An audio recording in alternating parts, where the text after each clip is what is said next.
الحمد لله وكفى وسلام على عباده الذين اصطفى أما بعد أعوذ بالله من الشيطان الرجيم بسم الله الرحمن الرحيم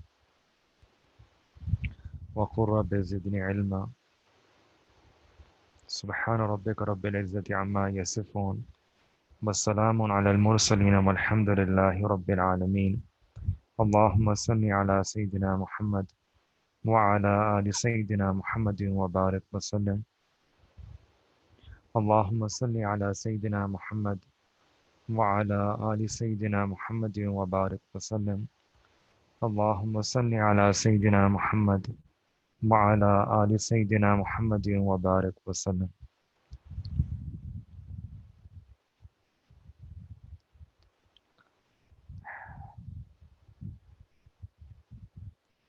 Alhamdulillah, Allah subhanahu wa ta'ala has given us the opportunity that all of us are back and we have gathered here together with this intention to learn that knowledge which will help us in drawing close to Allah subhanahu wa ta'ala.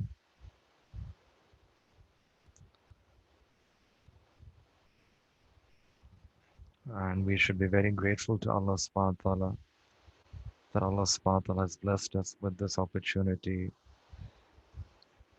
with this time, with this health, so that we can dedicate some part of our life to acquiring knowledge and doing amal on that knowledge and using that knowledge as a way to increase in our relationship with Allah.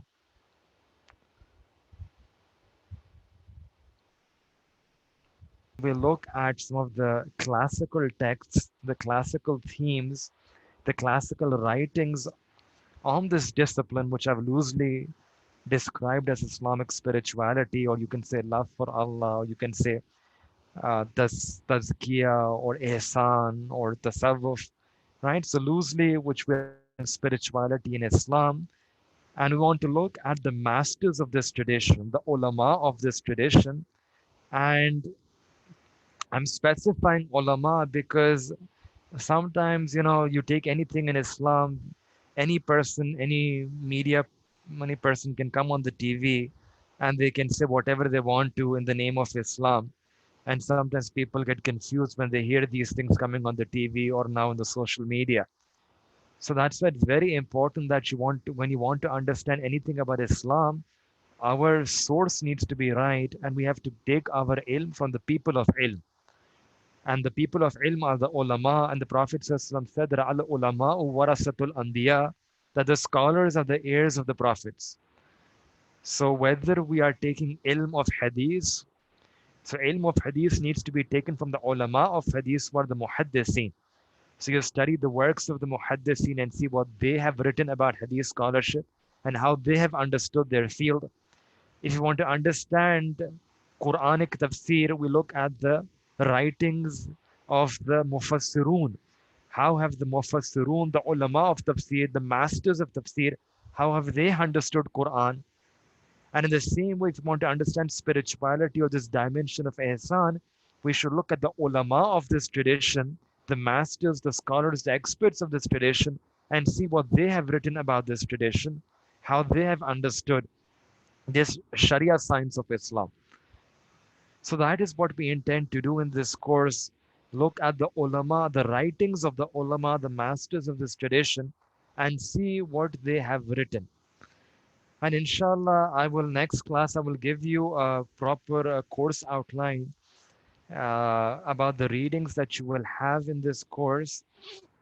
We will be looking at some of the classical texts and the classical authors, the masters of this tradition, which would include people like Imam Ghazali, Rahmatullah alayh, Sheikh Abdul Qadir Jilani, Rahmatullah alayh, Imam Kushairi, Rahmatullah alayh, Hassan al Basri, Rahmatullah alayh, Junaid al Baghdadi, Rahmatullah alayh, and Sheikh Ahmad Sirindi, Rahmatullah alayh, Ibn Ata'ullah Iskandari, Rahmatullah alayh, and many others who are considered to be the masters, the experts of this third dimension of Islam, which is Ihsan.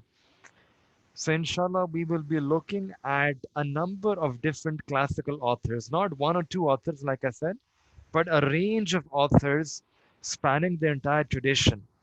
And sometimes you might find a particular theme which is repeated, and there will be themes like that which will be often repeated by each one of our classical author.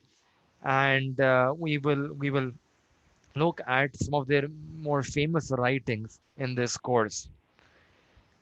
That's number one. Second aspect of this course is that the way these different scholars and the masters of this tradition have explained this dimension is actually quite interesting, that they've explained this in the format in several formats.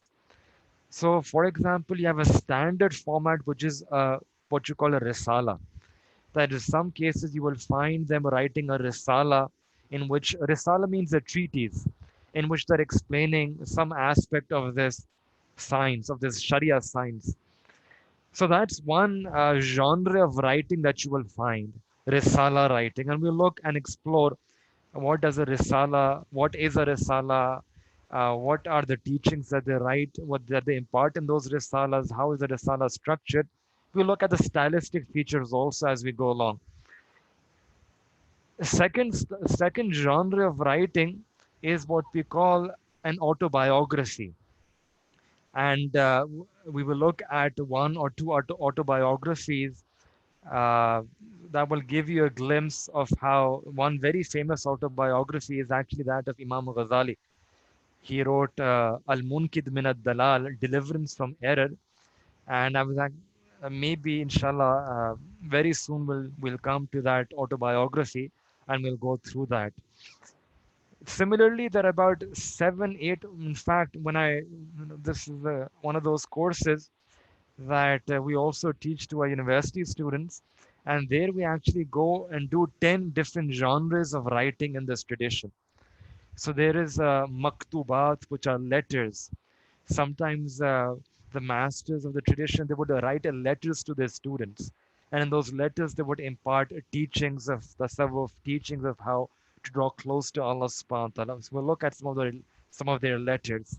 Similarly, sometimes you would have these hikam. Hikam are short aphorisms, statements or sayings of wisdom.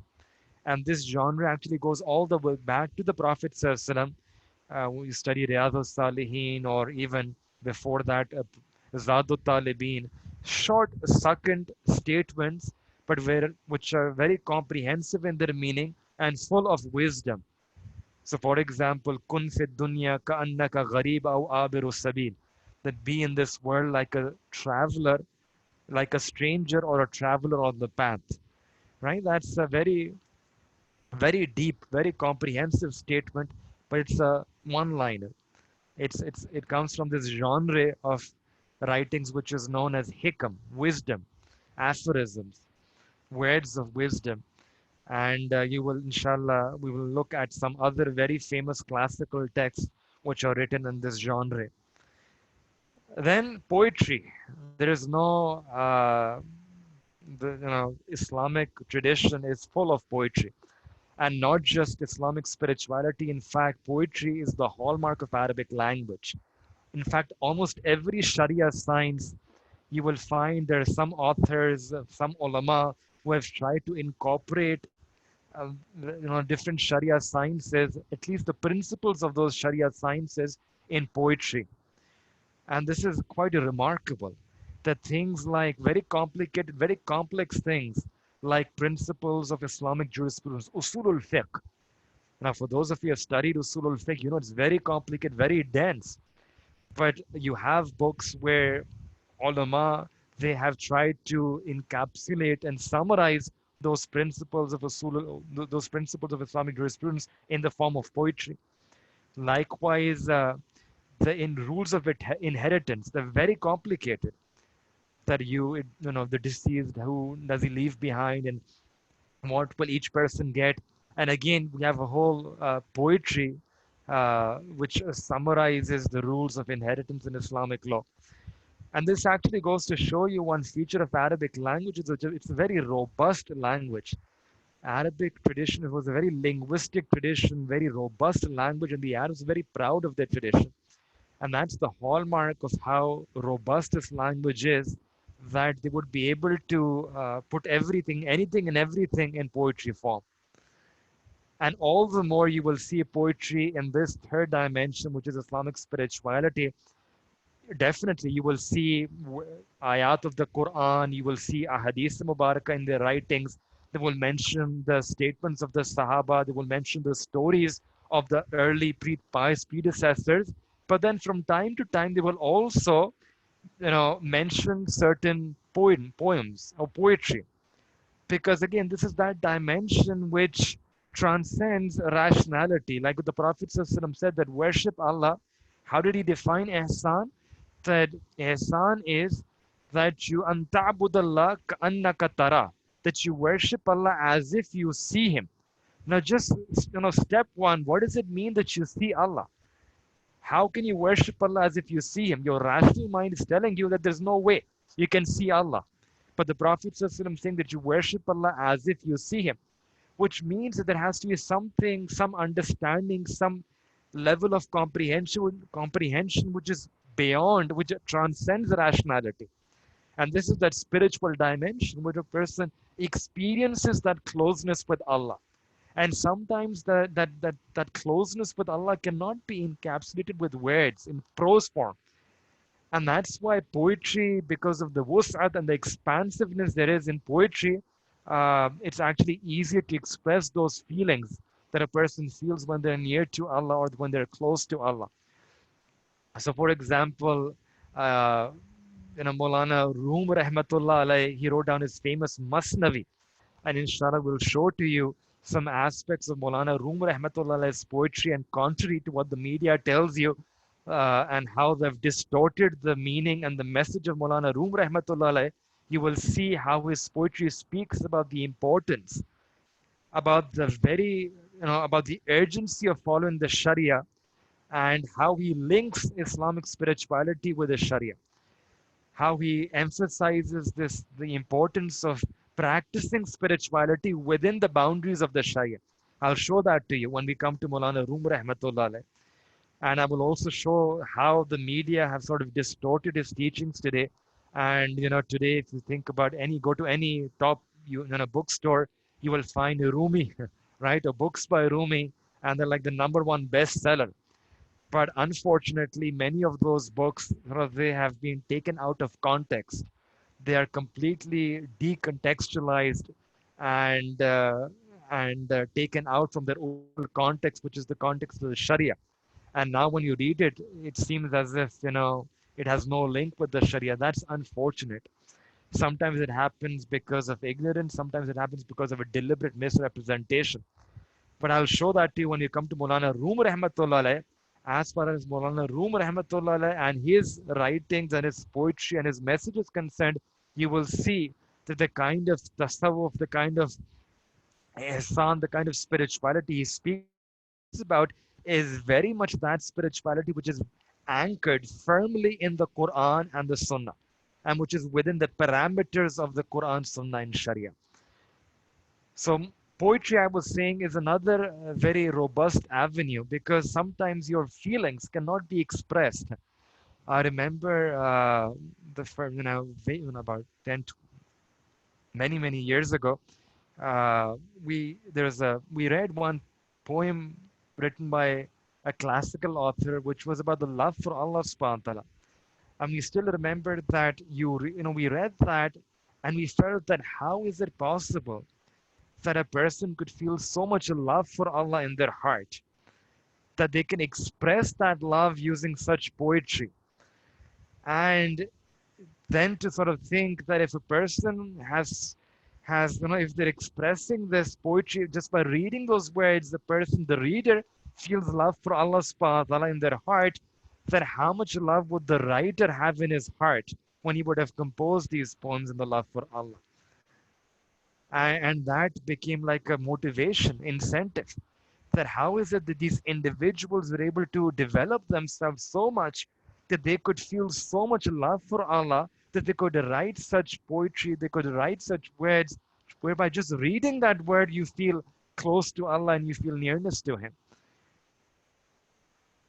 And that is a fact, right? You will see, inshallah, when we come, there are things that are very deep, very spiritual, very and when you read those words in poetry, it hits a person. It's something when you know things that you know, and you're able to make that journey from your mind to your heart. It sinks into your heart. So that's another avenue which many masters in this tradition have used. And inshallah, we'll also try to explore some of the writings in that genre. In addition to all of these different genres that I've mentioned, there are several others. So inshallah, we will be looking at number one, different classical authors, and number two, we will be exploring different genres of writing in this tradition. Number three, we will also be looking at several important themes. And inshallah, you will have clarity about this in next class. I will give you a handout. So I'll just tell this verbally, orally to you right now, that we will be looking at certain themes. For example, if you remember, we looked at if you go back to the 5 goals of this tradition, the 5 broad objectives. One of them was to purify ourselves from blameworthy attributes. So a whole section of this course will give you readings by different authors in different genres, which will be looking at this theme of how to purify ourselves from different blameworthy attributes. And here, for example, you will have readings on different spiritual ailments, like how to purify. So one reading on envy, for example, another on arrogance. And what have the masters written? What have the ulama of this tradition written about each of these? How they define these diseases of the heart? What are the causes? How they identify the causes, the signs of these diseases, the symptoms of these diseases, and then also the treatment and the cure that they prescribe to their students on how a person can purify themselves from each of these blameworthy attributes or these spiritual ailments or these spiritual illnesses, or what Quran says as the inner sins. وَذَرُوا ظَاهِرَ الْإِسْمِ وَبَاطِنَ, your batini sins. So one section, one theme will be a set of readings looking at these different spiritual ailments. Then likewise, the next second theme would be beautification, how to beautify ourselves with praiseworthy attributes. And here again, we will look at several authors and several readings, all of them concerned with different praiseworthy attributes and how a person can get those in their life. So for example, we look at Tawbah, we look at Sabr, patience, and Shukr. These are actually called Maqamat Ashra. There are 10 Maqamat or 10 stations on this path. Sabr, Shukr, reliance, Tawakkul, Zuhad, divine contentment, Rida, Muhabba, Ubudiyya, servanthood, and so on and so forth. 10 maqamat ashra. We're going to look at those maqamat, those attributes, those praiseworthy qualities. And again, several authors, several writings and readings that pertain to that particular theme. Similarly, there are going to be other themes. We're going to look at ma'rifah of Allah subhanahu wa ta'ala, muhabba of Allah subhanahu wa ta'ala, the qurb of Allah subhanahu wa ta'ala. Then we're going to look at this rabt, this connection, which is a very important theme, and several authors will speak about this connection between Islamic spirituality and the other 2 dimensions, the first 2 dimensions, and how important it is that Islamic spirituality needs to be practiced. It needs to be practiced within the parameters of the Quran, Sunnah, and Sharia. What that means is that Islamic spirituality is a one branch. It's not the be all and end all, that a person may exist the be all and end all of Islam and they can leave jurisprudence. That would, that sometime unfortunately happens today. that some people, they just focus on spirituality too much and they completely ignore Islamic law to the extent that they say there is no need for prayer, there's no need for salah, you are okay if you don't fast, and they trivialize the outward aspect of Islam. They trivialize Islamic law, which is the second dimension, Islam. Again, we're building on Hadith Jibreel. Remember, all three dimensions are important. If a person wants to understand the deen of Islam completely, holistically, without going to one extreme or the other, you need to have a balance between all three dimensions. If a person only focuses on spirituality and they completely neglect and undermine the importance of Islamic law, Islam, practices, outward practices, that's an extreme position. That was not the way, as you will see, the ulama have understood spirituality.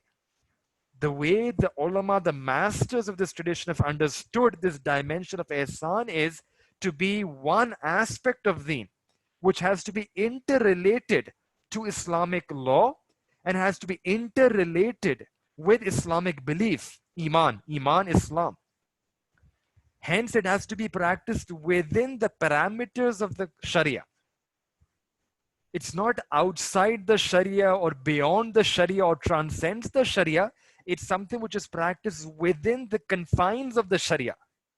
And ihsan means that you practice the Sharia at the level of excellence. Not to practice something outside of Sharia, practicing the Sharia, but at the level of excellence, at the level of depth, at the level of beauty, at the level of sincerity, at the level of sincerity, purity, ikhlas, right?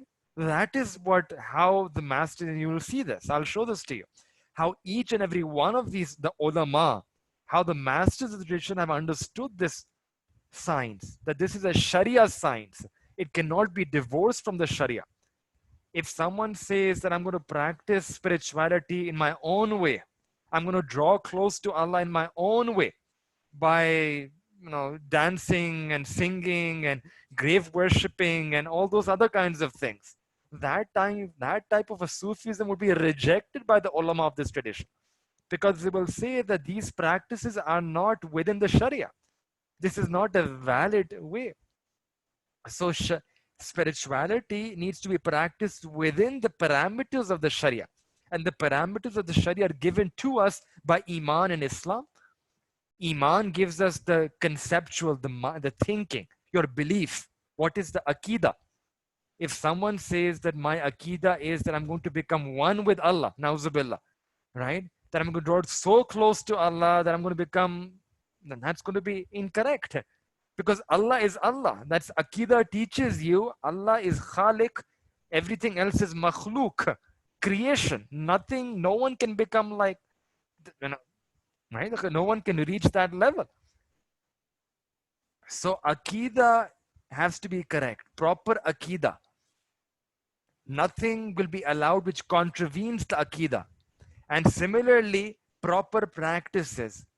Praying salah is necessary. Giving zakat or fasting, all those things that Sharia tells us outwardly that a person is supposed to do. Right? So you will see how, again, coming back, the broad theme is that how spirituality is interrelated, inextricably tied to Islamic law, to Islamic belief, and how it is practiced within the parameters of the Sharia. So this is a theme that you will see, and several authors will be speaking about the importance of Sharia. Imam Haddad, and he also said the same thing on the importance of following the book and the Sunnah. And he said that all your practices, they need to be within the boundaries of the book and Sunnah. Measure your practices against the boundaries in the Sunnah, right? And if you find someone who contravenes the Sharia, then no matter whether that person is able to travel on water, he's able to fly in the air, don't pay him any attention. Don't pay heed to him. Don't give him any tawajjuh, for if he's not following the Sharia, then that person needs not to be followed.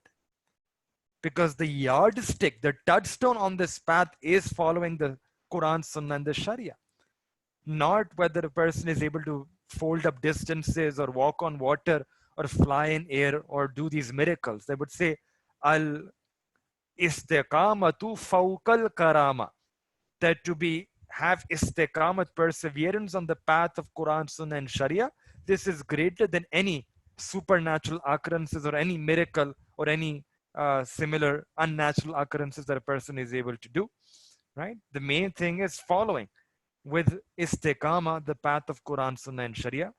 That is what is important. So this is going to be a very important theme that will come up. And similarly, we will look at other practices that we looked at. We looked at zikr, remembrance, and reflection, and the importance of following the sunnah, ittibai sunnah. Then the concept of taking a sheikh, and similarly the spiritual path. That what is that spiritual path that enables a person to draw close to Allah subhanahu wa ta'ala. So how different authors have defined that spiritual path. What's the beginning of the path? What's the ending of that path? Some people, they begin the path with tawbah. Some people, they say that the path begins with certainty in Allah. Some people say that the path begins with the purification of the heart. So you will see that different authors, different ulama, they give different ta'bir, different ways in which a person can begin this path. So you will look at the path itself. What is this path that enables a person to draw close to Allah's path, that spiritual path that a person traverses?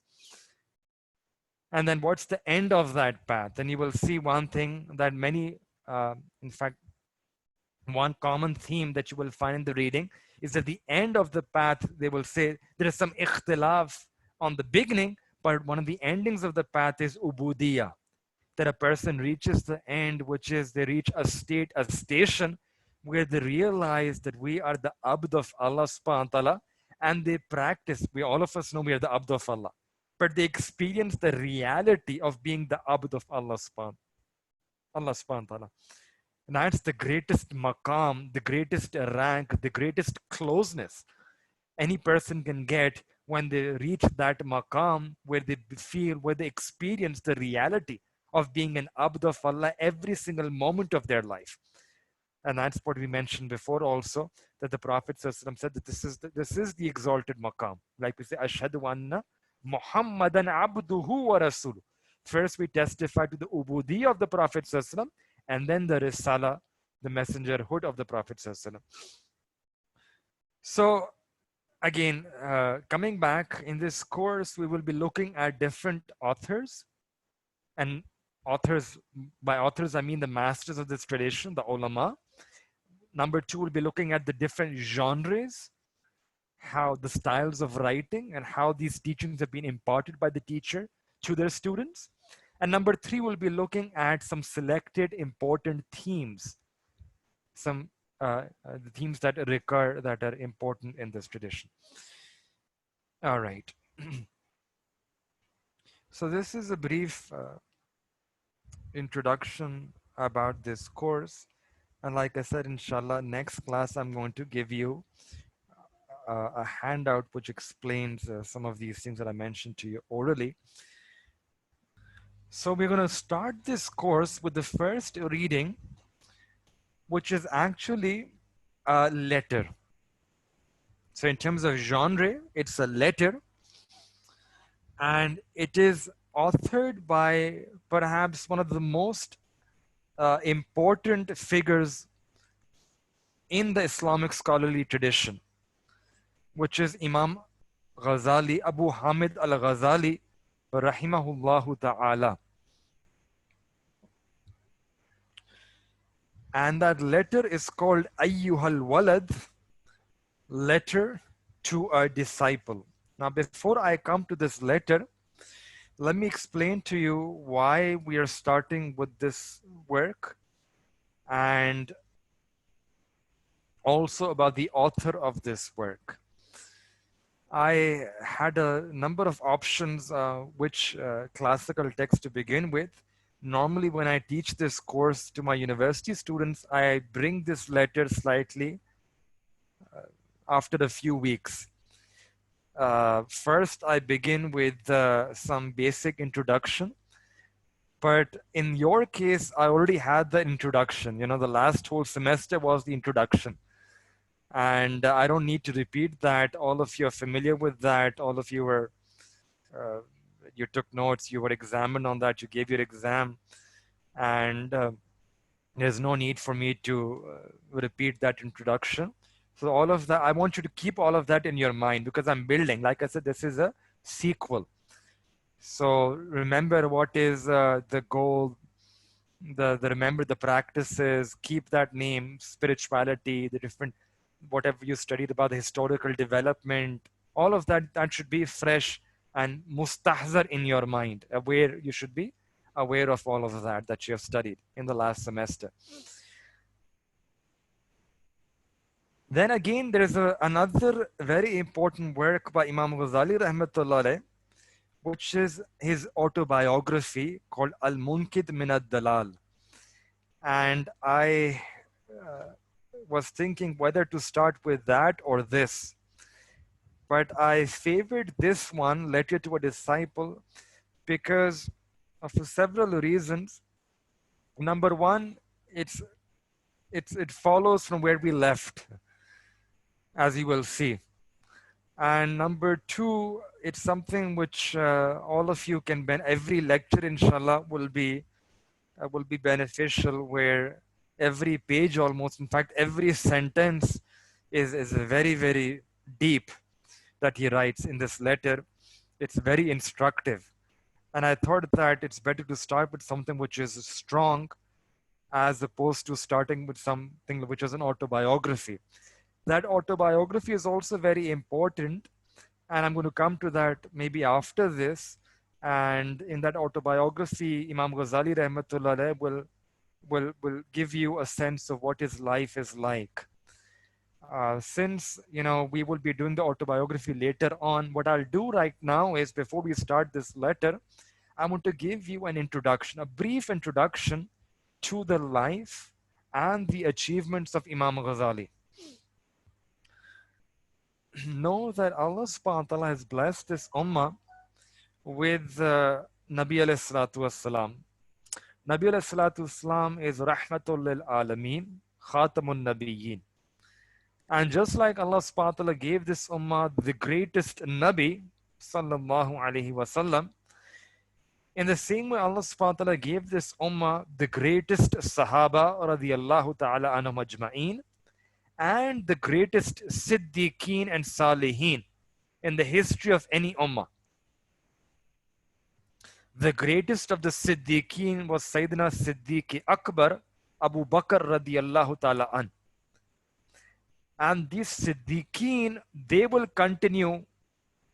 The silsila of Anbiya has ended, but the silsila for Siddiqeen and Salihin, this silsila will continue to exist until the end of times. And we did this before. Kunu ma'as sadiqeen. This is an ayat of the Quran.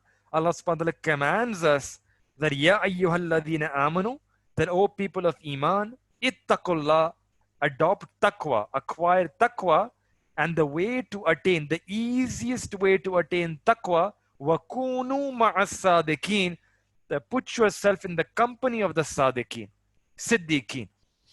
So the Siddiqeen will continue to exist because this ayat is there. And this ayat of the Quran is Qabile Amal, it's practicable, which means that this category of Siddiqeen, Sadiqeen, Salihin, they will exist until the very end. Who are the Siddiqeen? Siddiqeen are the true believers, comes from Sidq. They are sincere, pure, true believers, and the true followers of Sayyidina Rasulullah sallallahu alaihi wasallam, and the true lovers of Allah subhanahu wa ta'ala. And how they came to that level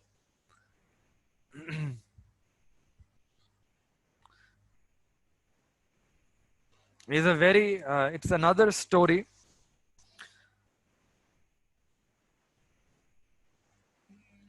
I think I may have mentioned or may not have mentioned this before, but I'll just repeat. Imam Ghazali Rahmatullah alayh,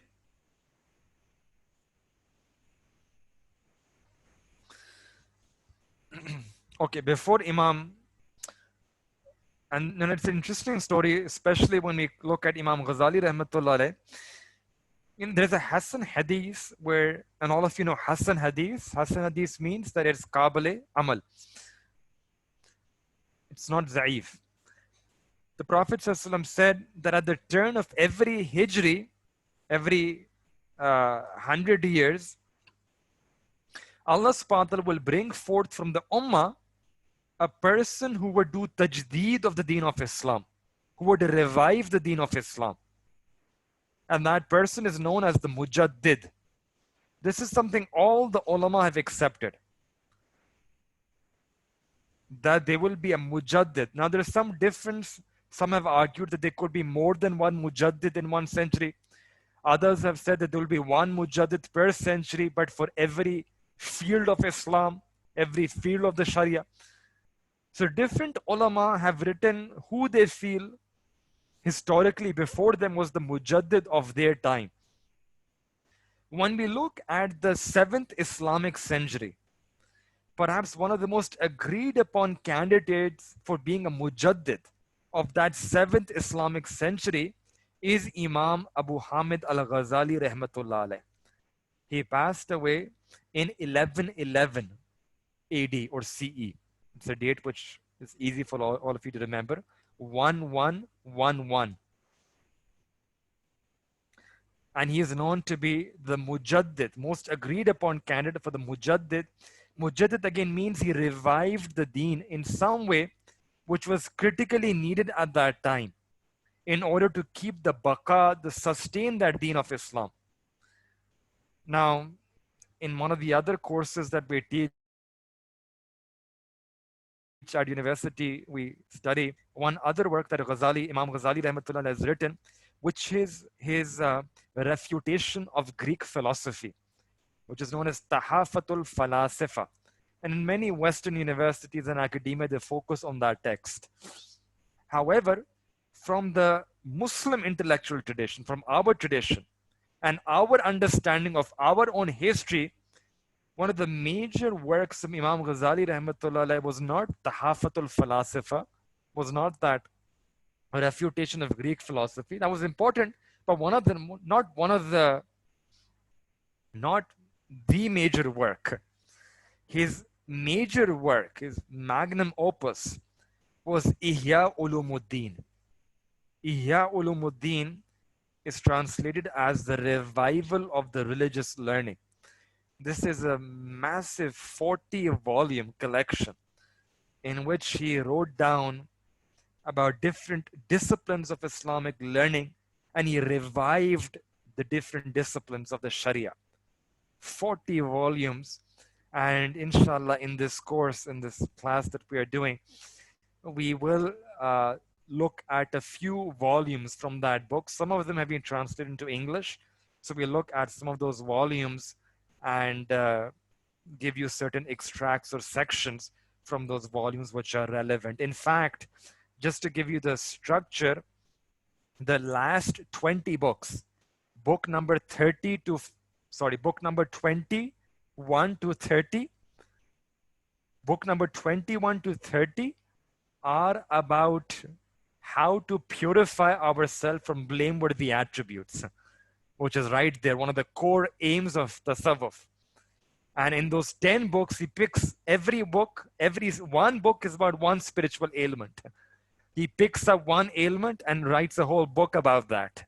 Envy, one book.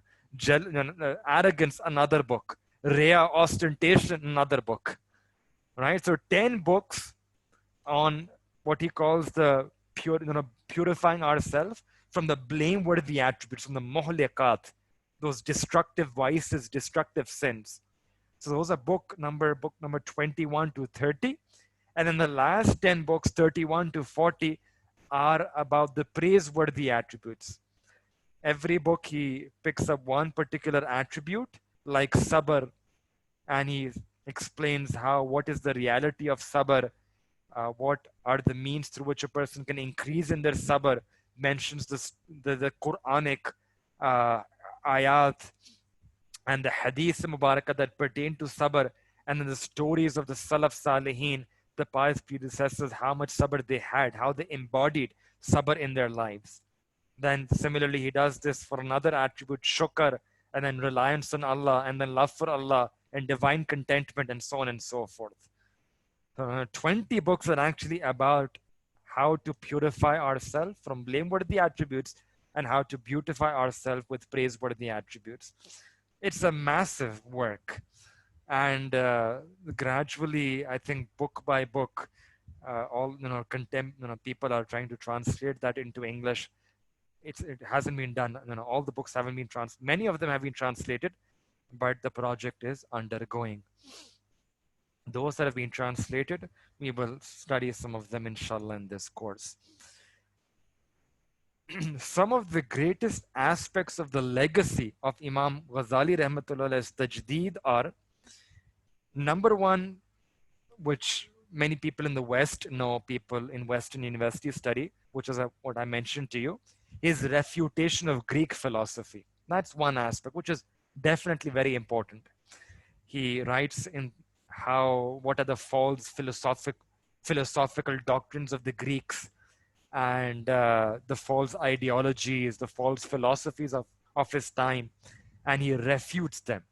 It's a refutation based on logic, which is he's trying to sort of defeat them on their own terms, using reason and rationality, showing them the loopholes in those erroneous doctrines, in those erroneous philosophies.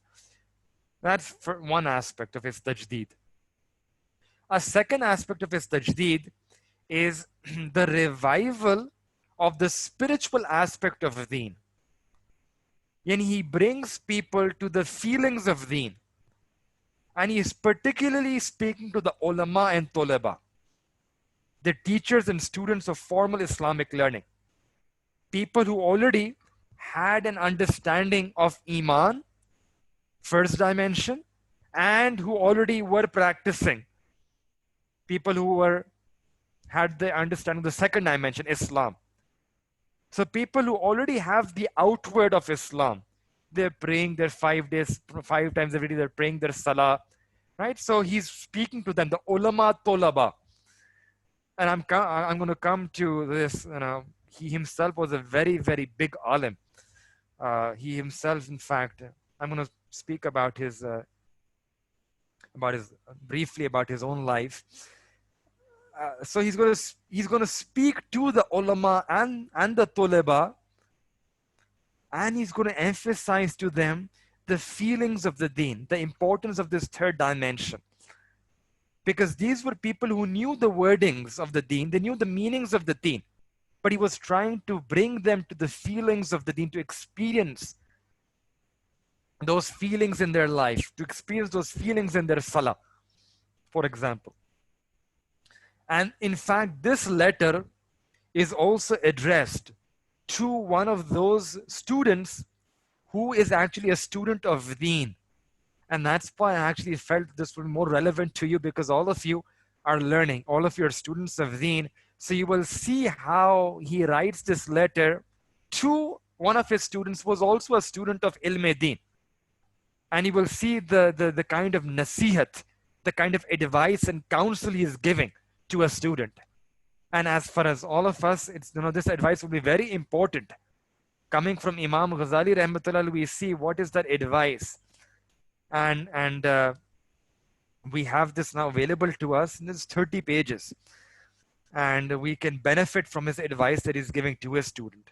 So all of us being students of deen, we should have this intention then of benefiting from this advice that will be mentioned, that's contained in this letter.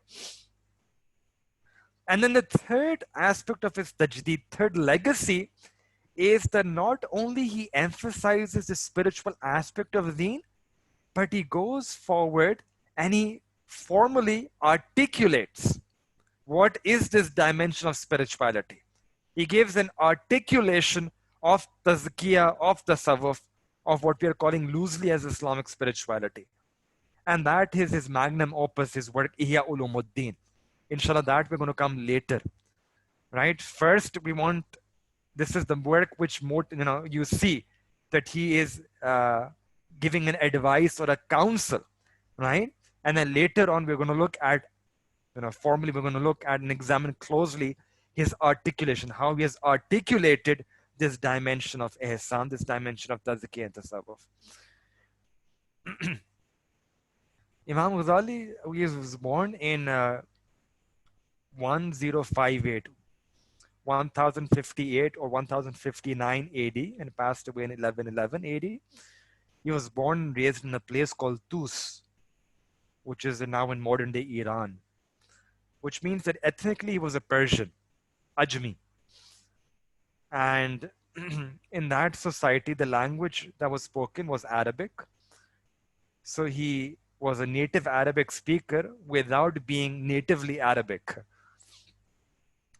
And he studied different Islamic sciences, different branches of Islamic learning. And he left Tus at the age of 19 years and then lived for the next 14 years in Nishapur, which is another city in modern day Iran. And then from 1077 to 1085, he taught at the Nizamiya Madrasa. And he served as one of the advisors to a very famous Seljuk ruler by the name of Nizamul Mulk. And then he advanced in his post, and in 1091, when he was 33 years of age, he moved to Baghdad and he was appointed as the Sadr Mudarris. This is the highest post any person can get in terms of academia in Islam. This is like the dean, the vice chancellor of academics, right? He was the dean, the VC at the main Nizamiya Madrasa in Baghdad. Yani in the Islamic civilization, the top madrasa in the whole Islamic civilization was the madrasa in Baghdad, this Nizamiya Madrasa in Baghdad. And he was the dean of that Nizamiya Madrasa, the Sadr Mudarris. So you can imagine that how knowledgeable, how erudite, how intelligent he would be. And this was a time when he wrote several works in several fields of Islamic learning. He was a master of Kalam, Aqidah. He wrote several works on this first dimension of Iman. Then he also wrote down several works on Islam, on Islamic law. In fact, one of his work is on Islamic jurisprudence, Usulul Fiqh. It's a very famous work. Even today, people consult it. It's a marjeh for the ulama. So he wrote down works in Islamic law, fiqh, ilmul fiqh, usulul fiqh, ilmul kalam, ilmul aqaid. And then what happened that when he was in the year 1095, at the age of 37, he experienced a crisis of faith, which eventually caused him to stop teaching. And this is the autobiography which will give you more detail. He experienced this crisis of faith, which caused him to stop teaching. And he traveled and went to Damashq.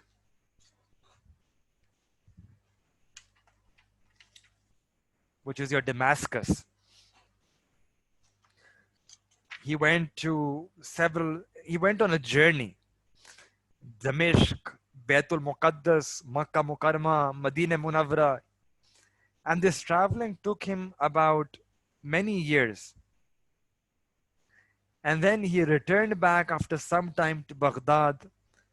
And for about 9 or 10 years, he would spend in khalwa, in ibadah, in solitary devotion. He would be in Baghdad, but he was not teaching. He discontinued teaching, and he spent his most of his time in remembrance of Allah, in ibadah, in solitary devotion to Allah subhanahu wa ta'ala. And this is also the time when he wrote down his masterpiece, which is Ihya Ulumuddin. And then after this 10-year gap, when Imam Ghazali was 48 years old, he was called back to Nishapur to teach. And he resumed teaching in that madrasa, and that is where he passed away. And he passed away at a very relatively young age of 53 years old. Now, what happens in this in between time, right? This 10 years when he's experienced this crisis of faith, this is a very interesting, fascinating story that is the subject of his autobiography. But very briefly, I'm going to give you a summary of that so that all of you understand this text. What happens is that Imam Ghazali, when he was teaching in Baghdad, he was the Sadr Mudarris. He was the head of academics, vice chancellor. And like I said, all of a sudden he experienced a crisis that made him question the knowledge that he previously believed in. Initially, he felt that he could not even rely on his own sense perception. He started questioning his knowledge, information, the data that he had acquired through his senses. Then he began questioning even the things that he had heard, that he had inherited. He doubted his ability to know. And then amazingly, he writes all of this.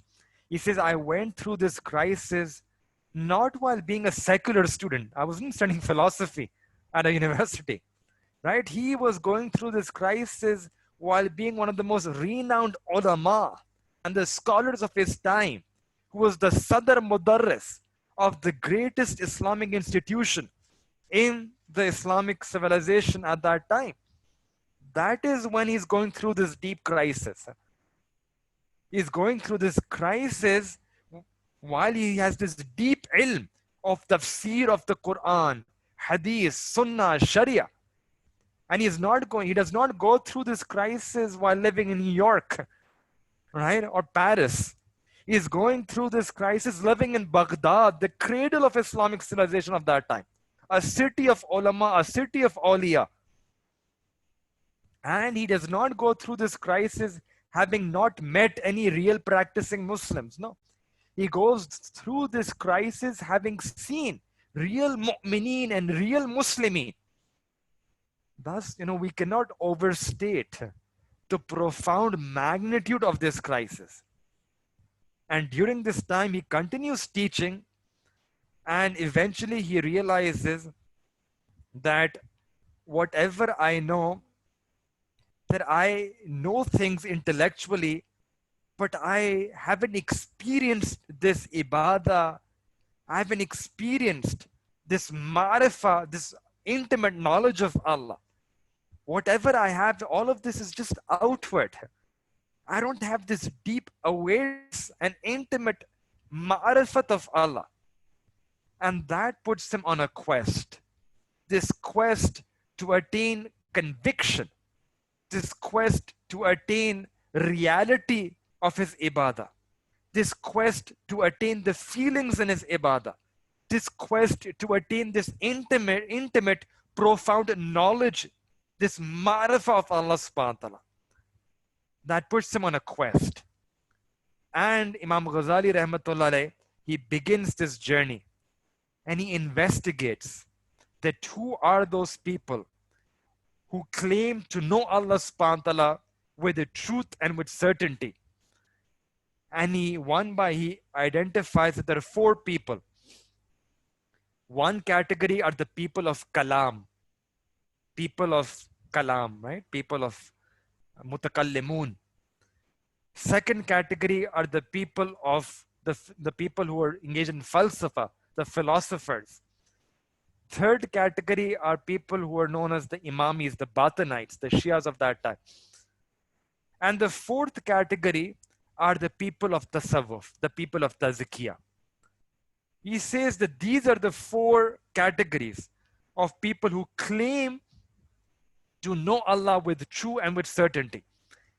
And Imam Ghazali Rahmatullah alayh, he sets off on this quest to investigate the claims of each one of these groups to see if any of their methods of knowing the truth would work for him or not.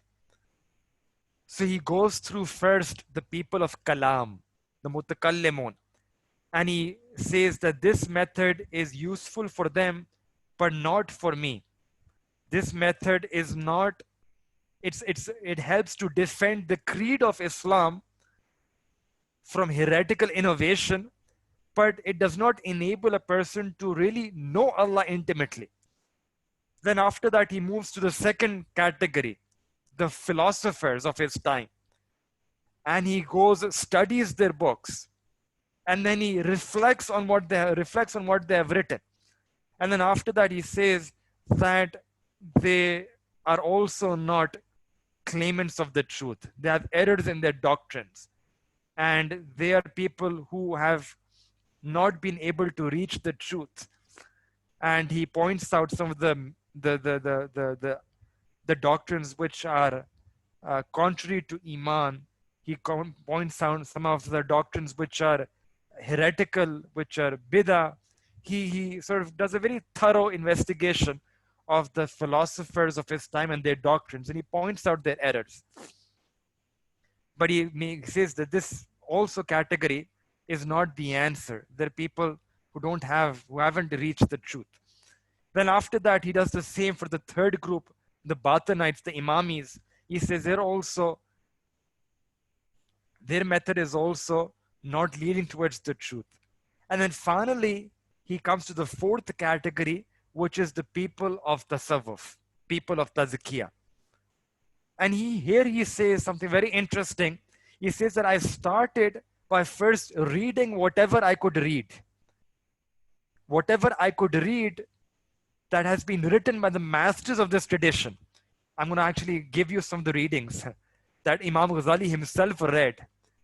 Imam Ghazali read people like Junaid Baghdadi, Imam Qushayri Rahmatullah alayh, Hassan Basri Rahmatullah alayh. We're going to give you readings by them so that you actually see the readings that Imam Ghazali Rahmatullah also read. So he read whatever he had to read. And he says that I read whatever was there available to read. But very quickly I realized that this path is not a path of qal. It's not a path of reading. It's a path of traveling. This is a path where you have to do amal. You have to practice. So here reading, and Imam Ghazali was a very intellectual person who loved reading. He spent most of his life reading and writing. But he was honest, sincere to realize, he said that this is a path. The spiritual path is not about reading a book. It's about amal. It's about subduing your nafs by ibadah, by worship, by mujahidah. And he said that for a long time, I knew this hakikat that I have to make mujahidah, but I wasn't able to bring myself, I wasn't able to get that inner strength to be able to make this mujahidah. Intellectually, I knew that this is a path that needs to be traversed. It has to be practiced. I need to do amal, right? Amal in the sense that I have to do mujahidah against my nafs. But he said that mujahidah, I used to make intention for mujahidah one day that I would leave all my teaching and I would devote my time to the remembrance of Allah. Then second day again, dunya and the love for the dunya and the love. And he says about this, that the reputation and love for fame, all of those things would come back. And my motivation to start the spiritual path would lessen. And it's amazing when you read, it seems that, someone is writing in 2020, right? He says that I would make one intention one day and the next day, by the day end, my intention would become mild. and worldly concerns would overpower me, and my concern to draw close to Allah, that would dampen. And he says this continued. This continued for some time, and eventually he says Allah subhanahu wa ta'ala finally gave me that strength. My halat, my situation became such that I was helped by Allah subhanahu wa ta'ala to start this path. And I started doing those mujahidat. I traversed this path. I would then engage my time in remembrance, in zikr, in ibadah, in dua. And I went and spent time in the company of the mashayikh, and he mentions different mashayikh of his time, would spend time in their company, learn from their sohbah. And eventually, after 10 years, when he's writing his autobiography, he says that one of the things that I've come, one of the realizations that I've come after all these 10 years is that the people of Tazkiyah, the people of Tasawwuf, their path leads one towards Allah subhanahu wa ta'ala with the truth and certainty. Why? Because this is the path which is the closest to the Nabuwah. That is what he writes. This is the path which is the best approximation of the Sunnah. This is the path which is illuminated, he writes, by the niche of the Sunnah, by the lamp of the Sunnah.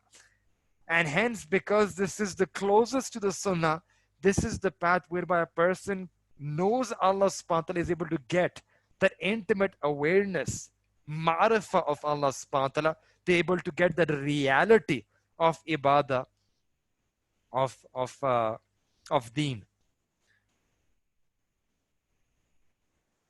So he then tells his own story, how this path of tasawwuf tazkiyah, it brought him to that level of truth and certain conviction in Allah subhanahu wa ta'ala, where his knowledge was not just intellectual or theoretical, it became experiential knowledge. He had this deep ma'rifah of Allah subhanahu wa ta'ala. So this was a brief summary of that risala, of that autobiography. And then after that, when he comes back, that is when he writes this risala, which is in front of you, which is called The Letter to a Disciple. This is one of his last works, and this acquires the status of something like a spiritual last testament. I'm just going to take 7 or 8 more minutes. Inshallah, we're going to end the class at 11:30. I'm going to give you an introduction about this risala, and then inshallah, formally, we're going to start this risala in next class. This is the spiritual last testament, last will of Imam Ghazali rahmatullah alayh. And in this risala, he is writing, it's a very private risala that is, despite how popular it is these days, but it's written in a very personal manner and has a very personal approach, private approach. And that actually helps us come face to face with looking at what are the teachings, right? How these teachings are imparted in this tradition. And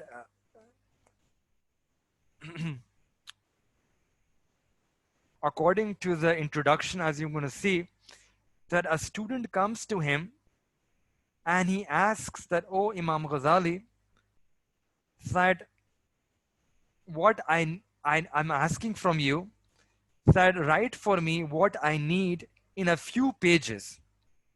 Whatever I need, write that for me in a few pages so that I can hold those pages with me for the rest of my life. Yani, this is a student who only wants the absolutely indispensable, those things which he wants to take to heart, right? And another thing is that, initially people had this question that,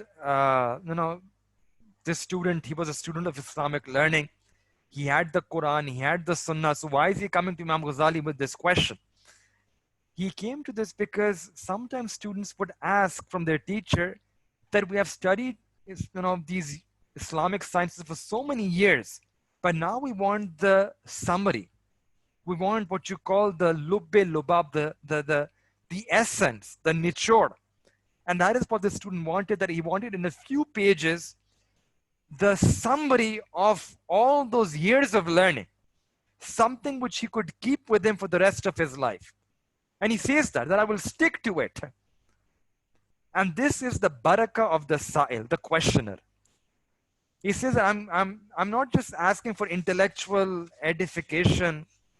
I'm actually asking because I want to practice these teachings. I will stick with this teaching.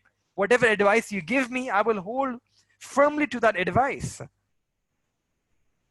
So here, this is the barakah of the sa'il.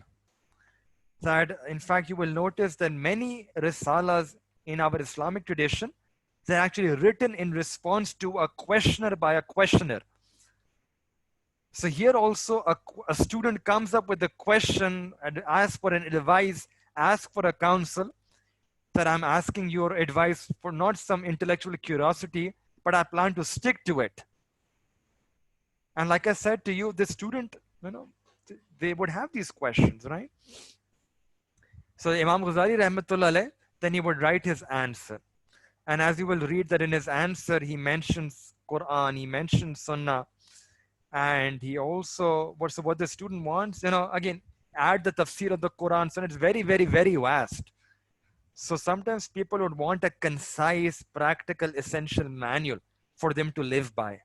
And that is what Imam Ghazali Rahmatullah Alayh gives here to the student of his spiritual, you can say a testament, or a last testament, a last will, a concise, practical manual that the student can hold on to, and he can benefit from this.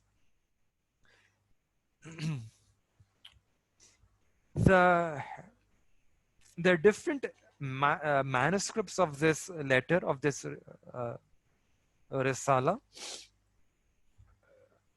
The one that you have is, it begins with Ayyuhal Walad. There is another one which begins with Ayyuhal Waladul Muhib. So let me explain to you these words that are there in the title.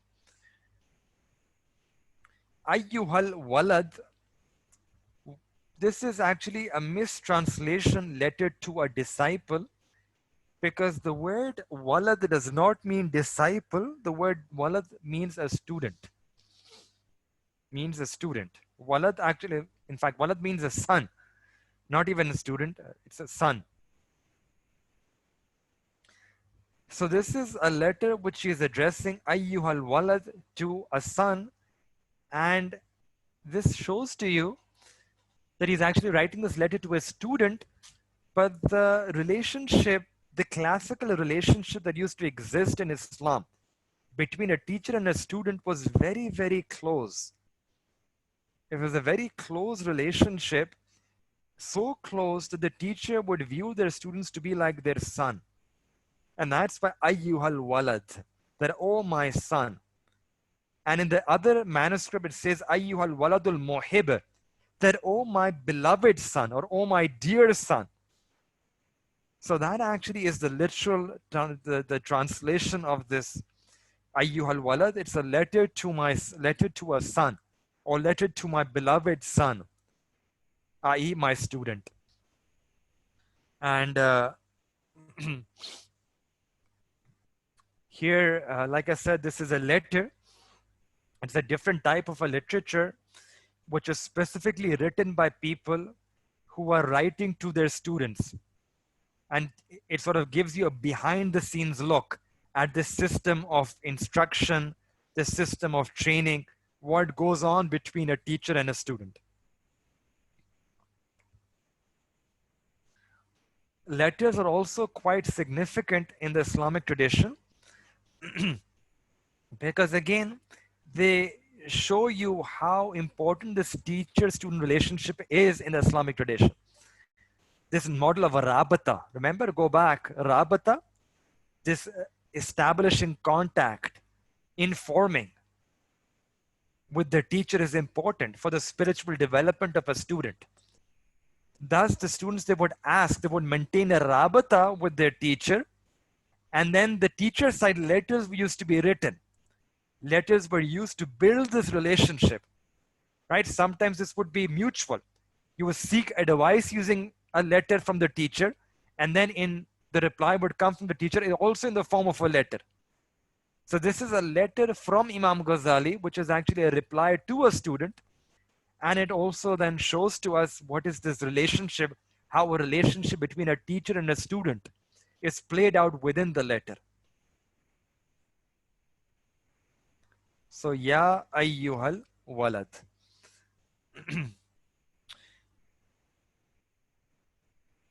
So, inshallah, we're going to start this formally next class.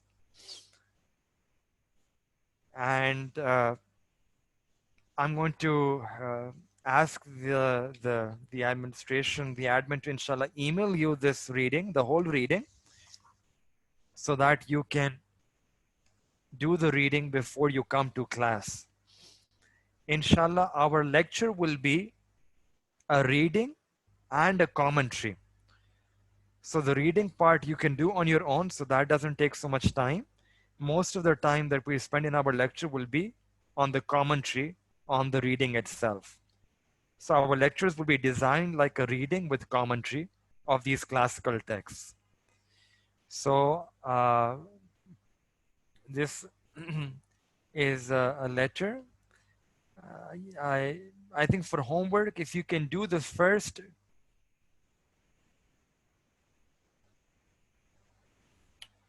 Yes. For the homework, if all of you can do up till page 24 next week, page 24 of the text itself. You have it's a English Arabic facing, so it's basically just 12 pages, which shouldn't take so much time. So homework is page up till page 24. And inshallah, next class, we're going to start and we're going to complete till page 24.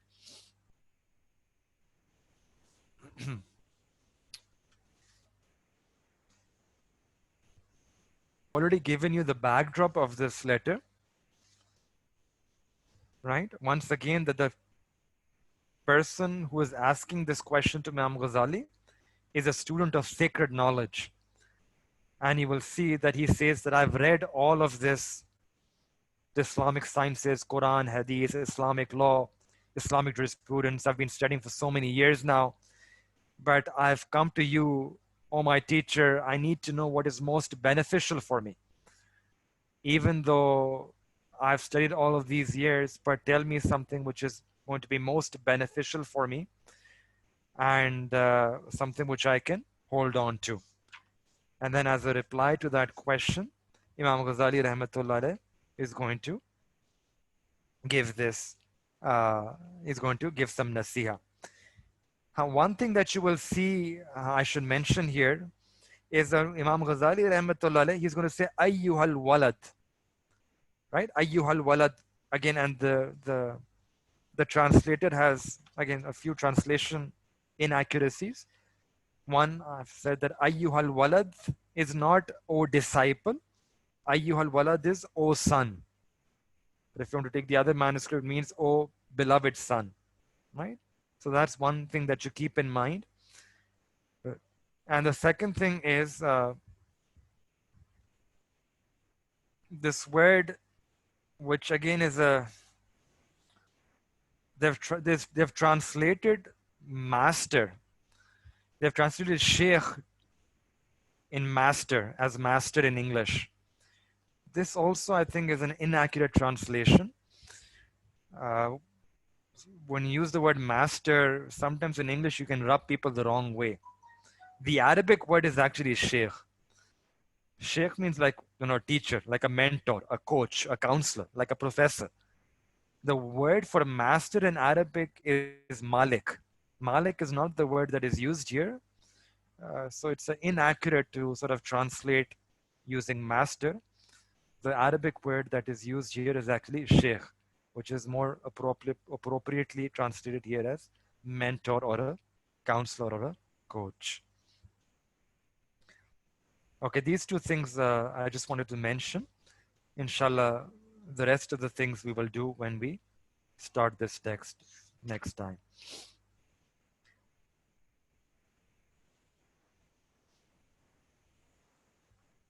Okay, any questions that you want to ask before we end? Is the Arabic reading? Yes, the Arabic also reading is also available here. So for those who want to use this as a way, and this is also another intention some of you can have for those especially who are advanced students, 6th years and 5th years. Some of you are also graduates. You can use this text as a way to improve your Arabic. From time to time, I will also be reading Ibarat from the Arabic. But for those who want to invest more time, this is a very good exercise that you read the Arabic and you enjoy the Arabic and you will get the taste and the flavor of the Arabic. And I'll be honest with you, some words in English, they cannot capture the beauty and the depth that is available there in the Arabic original. So if you read the Arabic, that will actually be very helpful, and especially certain key istilahi terminologies that are used in this tradition. So for that, it's very good that you have a habit of comparing the English with the Arabic original. So definitely, for those who are comfortable with Arabic, they should look at the Arabic and try to see how they would understand the Arabic before they look at the English translation. The Arab are also given, so it shouldn't be any difficult. You can apply your Sarf and Nahav also and practice your Arabic side by side.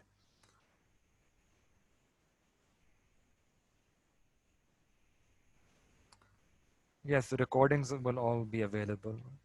What is Tolaba? Tolaba means students. Ulama, Tolaba. Ulama are the scholars of Islamic learning, and Tolaba are the students. You and me, all of us.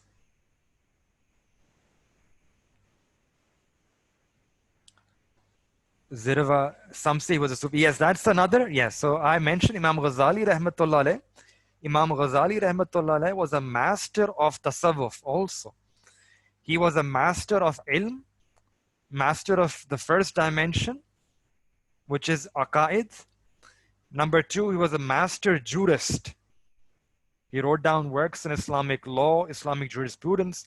And number three, he was also, after this transformation, right, he went on and wrote down this work, Ihya Ulumuddin, which I said is a magnum opus. This is a masterpiece work of bringing back spirituality into Islam, into the different dimensions of Islam. So he is also notable. I mentioned this to you, right? His legacy, his Tajdeedi legacy is several parts of his Tajdeedi legacy as refuting Greek philosophy and defending the belief of Islam, but then also reviving the spiritual aspect of Deen and articulating, giving the proper articulation of Tazkiyah and Tasawwuf in Islamic spirituality. So I would hesitate to use the word Sufi because I've mentioned to you before also, but he would be a person of Tasawwuf. He would be a person of Tazkiyah. He was a master of this tradition. That's why you're studying him.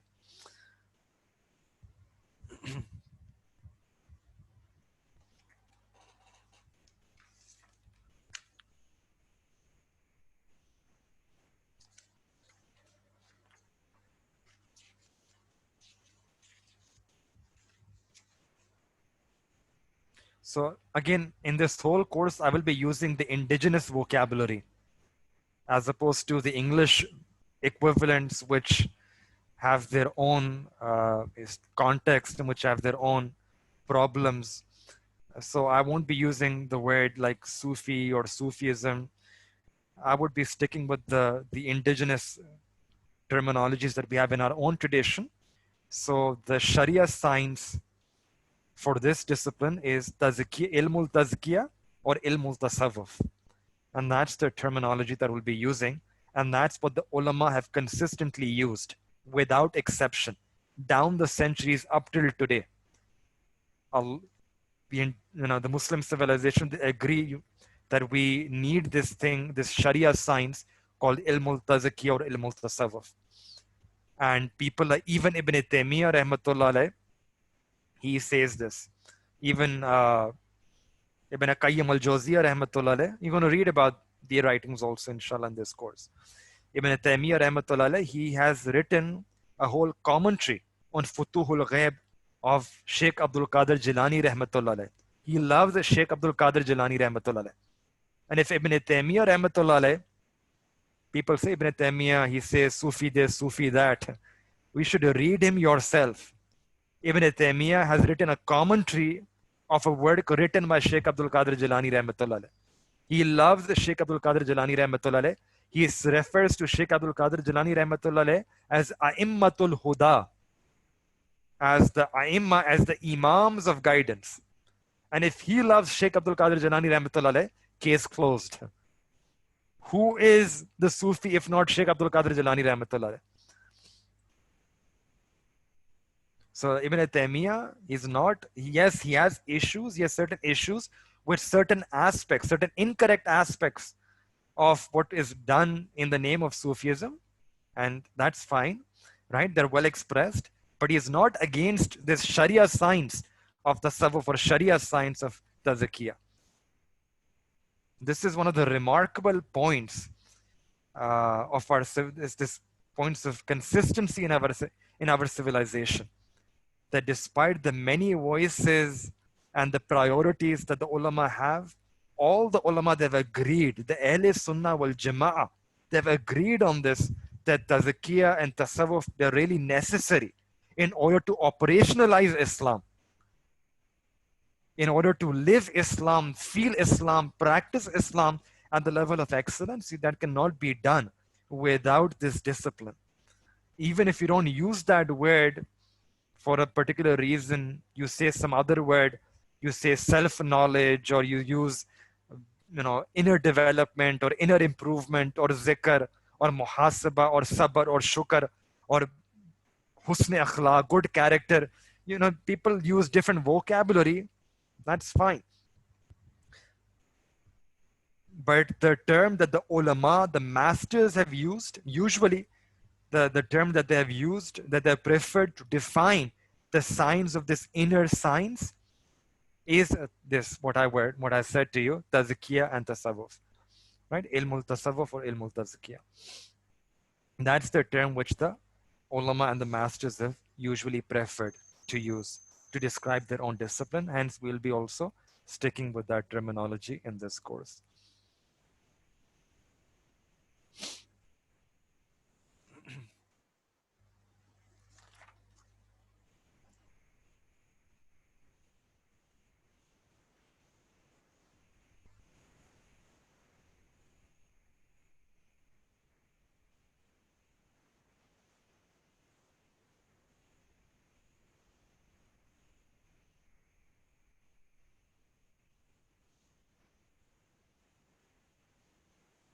One of you asked that we know all these personalities agree that tazkiyah is an integral part of deen. How come tazkiyah is very negatively portrayed nowadays? That's a good question, but that question also applies. It's just the decline of knowledge. That question applies to many other concepts in our deen. How, jihad. Jihad is very negatively portrayed nowadays, right? That doesn't mean that jihad is not part of Islam. The word Islam is negatively portrayed nowadays. Islamophobia, right? That doesn't mean that Islam is now going to be, we just leave Islam. Whatever is negative, it's media, right? This is something, we're living in a media age, and media can twist and distort and use many things in their own way. That's the challenge of our time, that we need to. There are several challenges. That's why it's very important to have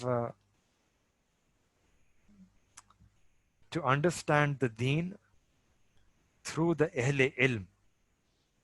Understand the Deen as it has been understood by the ulama, by the Islamic intellectual tradition, the masters of that tradition. Very important, lest a person uh, gets confused by things that are appearing nowadays on the media.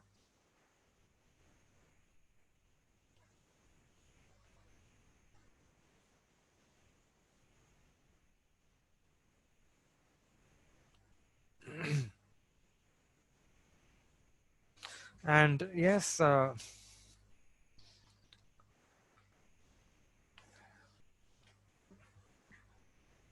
this is a whole long answer. It's just, it boils down to lack of knowledge, general lack of knowledge about Islam, and people giving into their nafs, selfish desires. Most people don't even consider reforming their inner self. It's difficult. When you have everything to eat, you can live a life of comfort. Why, when you have your nafs, our nafs, it's a, it's, we're living in a zamana where, living in a time period where the desires of the self, the selfish desires, they prevail, they predominate, they dominate a person. And hence, most people, they don't even consider reforming their inner self. And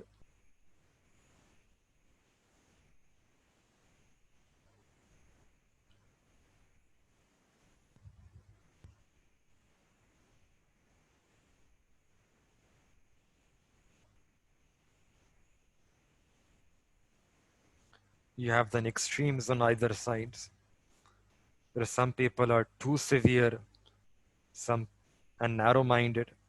They completely reject this whole dimension, this whole field of tazkiyah, of reforming ourselves. They misconstrue this discipline. They misconstrue the words of the people of this tradition. And on the other hand, there's the other extreme, people who are too excessive, and because of weakness in their faith, they fall prey to ignorance, and they don't judge everything according to they don't give importance to the Sharia. People are pretenders.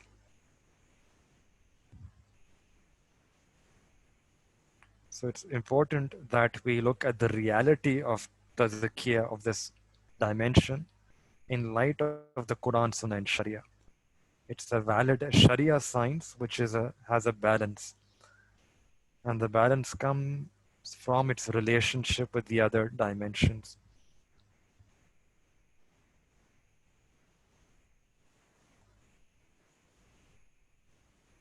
But anyway, this is a long, inshallah, I think when uh, we'll discuss a bit more about this when we look at some of the actual readings. But I gave you the gist, I gave you the reply that negative stereotyping is being done about everything these days. Whether it's jihad, whether it's hijab, whether it's Islam, pick anything which is difficult, and you will find that people are trying to find a diet version of Islam, something which is easy on the nafs.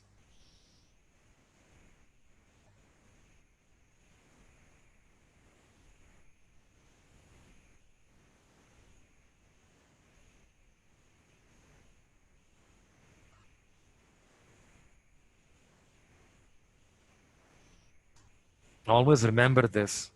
that if you want to understand Islam or any branch of Islam, any field of Islam, any science, sub-science of Islam, you should always study from the ulama of that tradition, the masters of that tradition. Look at their works, look at their understanding, look at how they have set the conditions, the parameters, whether it's hadith or tafsir or Islamic law or usulul fiqh or aqidah or spirituality, tazkiyah, whatever discipline, Sharia science you're looking at, look at the writings of the ulama.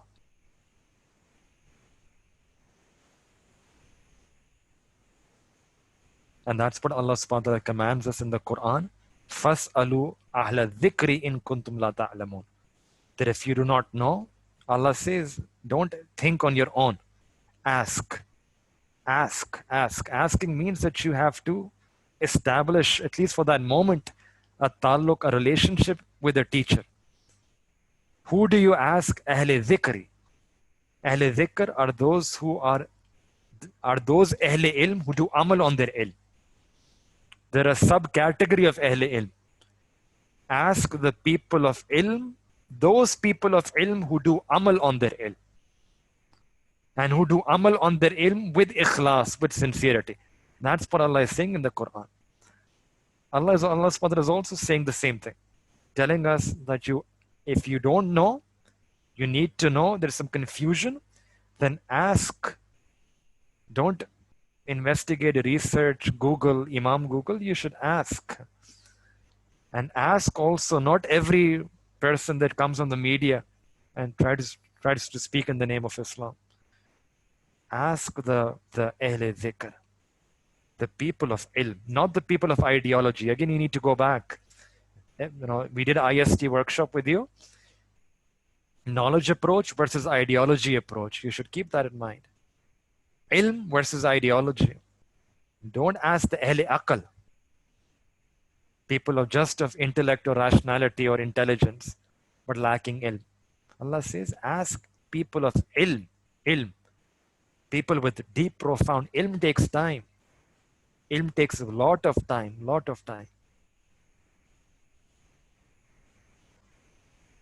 It takes years. And then not even simply ilm, people of amal on that ilm. Obviously, because you're asking, you want to also act. You're not asking for intellectual edification.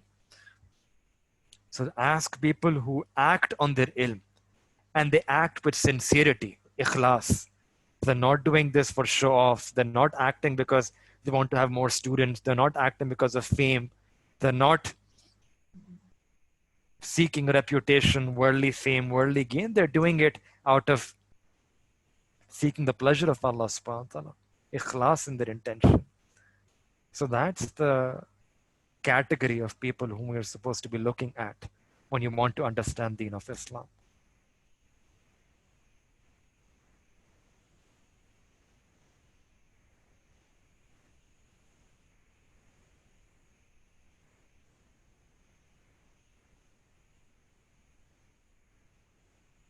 Again, just like in everything, we have imbalances.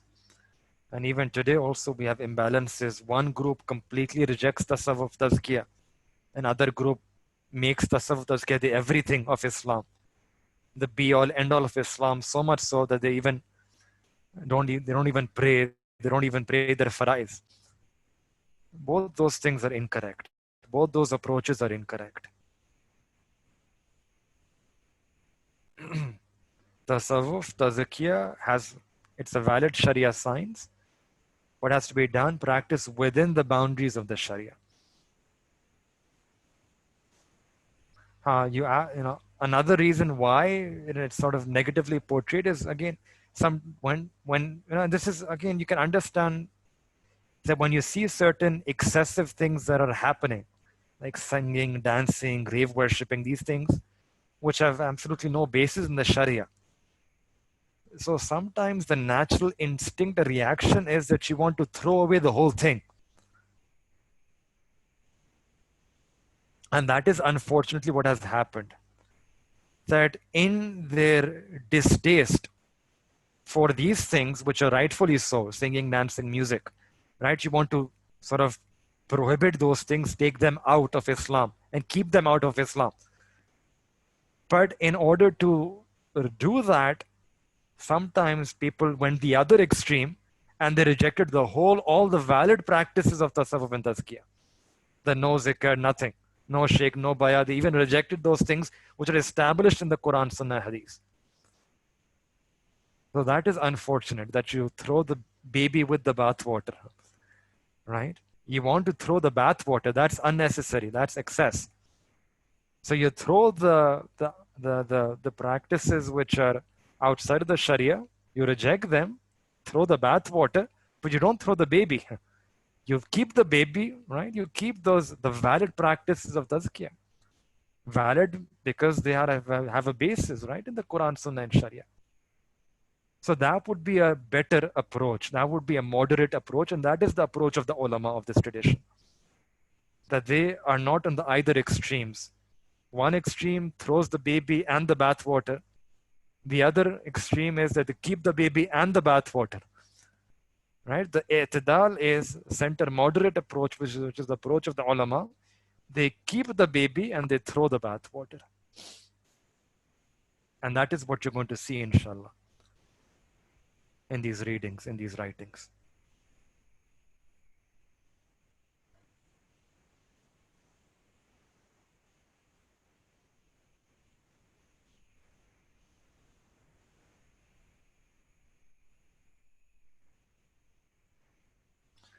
Anyway, inshallah, we are out of time.